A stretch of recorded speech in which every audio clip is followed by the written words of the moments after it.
So, what if the whole point of justice wasn't just punishment? What if it was about healing? Today, we're diving into a pretty radical idea that real accountability, true accountability, doesn't come from just locking someone away. It comes from bringing people together to actually repair the harm that was done.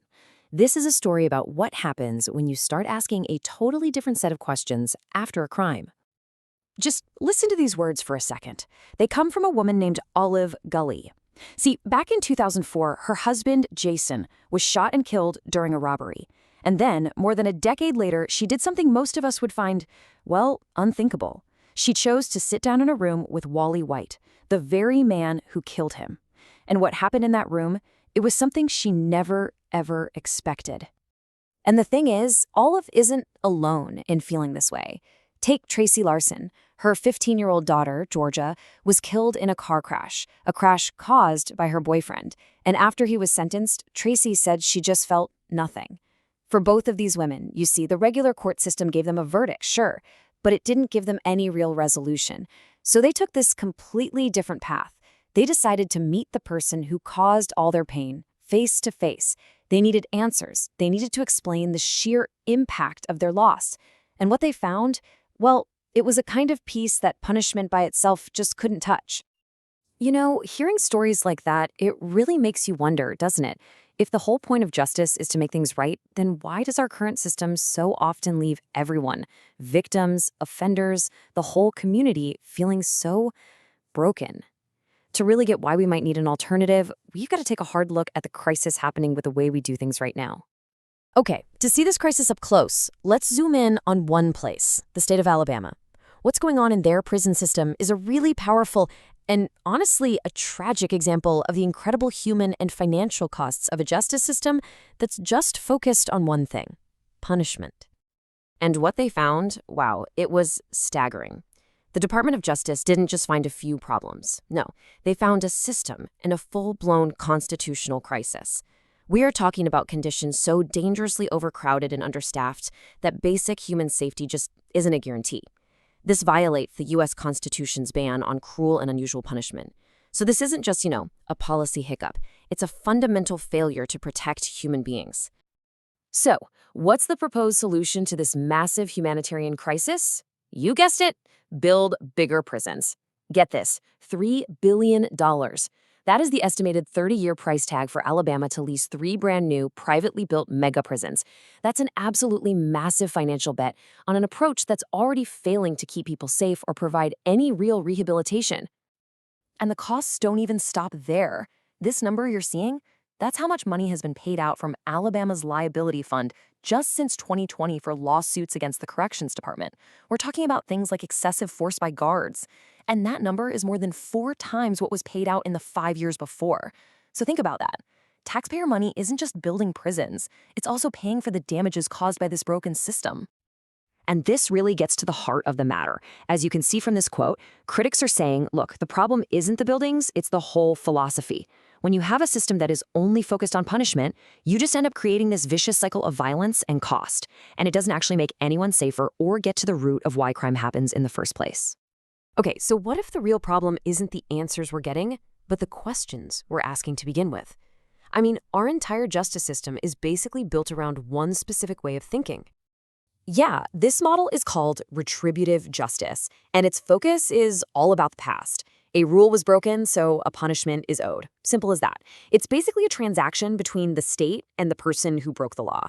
But think about who's often left out of that whole equation: the victim. The community, they're often just on the sidelines. Okay, and this is where the big shift in thinking really clicks. Our current system, it asks 3 really simple questions, right? What law was broken, who broke it, and what punishment fits the crime? But what if we asked a totally different set of questions? Questions like, what is the harm that was done here? How do we repair that harm? And whose job is it to do the repairing? Just changing the questions, it changes absolutely everything. And that, right there, brings us to the core idea of restorative justice. It's a way of looking at crime not just as a law being broken, but as a fundamental violation of people and relationships.